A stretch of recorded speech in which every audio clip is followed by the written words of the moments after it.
This is a very extreme case scenario, you know. Molly is the typical working dog for a farm. So Molly will be miserable if you put her away or if you tie her down. Using the tool that we are going to use, maintain the freedom that she expects from us. So we really have no choice. We have to come out with a tool that can help to keep her alive. This is a very good remote control collar or e-collar. This is how a receiver looks like. As you see, it's just like a normal collar that has a little box here. Well, there is the same concept as when you put a collar on a dog, you know? It can be too tight, it can be too loose. In this case, these two prongs have to touch the skin of a dog to get the sensation the dog needs to receive from whatever case you're working on. Let's pretend my hand on my arm is the neck of a dog, and I just want to show you how it's supposed to look like. Not too loose, not too tight. But these prongs have to touch the skin of a dog. It's very important, otherwise this will not work. So now let me show you how the transmitter works, okay? This transmitter I like because it has 3 different settings. Nick, which lasts 1 second, and continuous, which is a continuous, you know, sensation. And then the one I love is the pager part, is like a vibration. Show you, vibration works this way.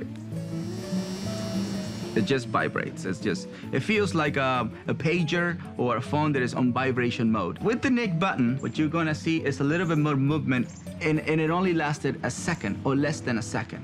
This dial helps us to control the intensity of the stimulation. 0, 20, 40. So think 20 and 40 as low, and 40 to 80 as medium, and 80 down, 80 to 100 as high. The most important thing about electronic collars is that you consult with a professional so you know how to use it properly.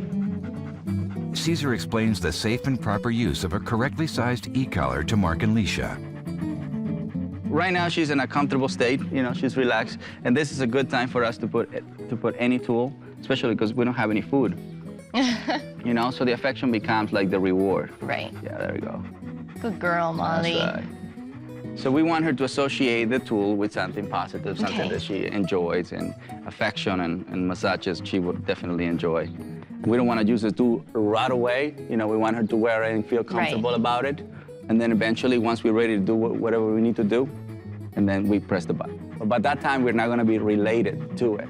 Right. We want her to know that there's the tractor, is the tires. So I feel that this is the only tool we can use, because once you are inside the tractor, you can't come out every single time. Right. So it's best if we press the button and just make her stay away from, you know, from the area that is going to eventually hurt her. Do you have any questions for me, sir? No, I understand everything. Yeah, I think you understand. Sounds like the way to go. Molly's first test is on Mark's pickup truck. As soon as she gets fixated or start looking at the car or the movement, let's go right here so we can have a better, clear shot. After I evaluated Molly, I felt that the right percentage was gonna be 40 using the Nick button. Be ready. Right there. There you go, right there there. we got it. Now she's following, that's Yes, good. following is good. Good. Yeah. See, we don't want the dog to stay away from the car. We want the dog to follow. That's what they want. They want the dog, or even follow the truck or stay away from the truck. Those two will be ideal. But going around, that's very dangerous. Especially when she gets too close to the tire, her head can get run over by the car. Nice, that's nice.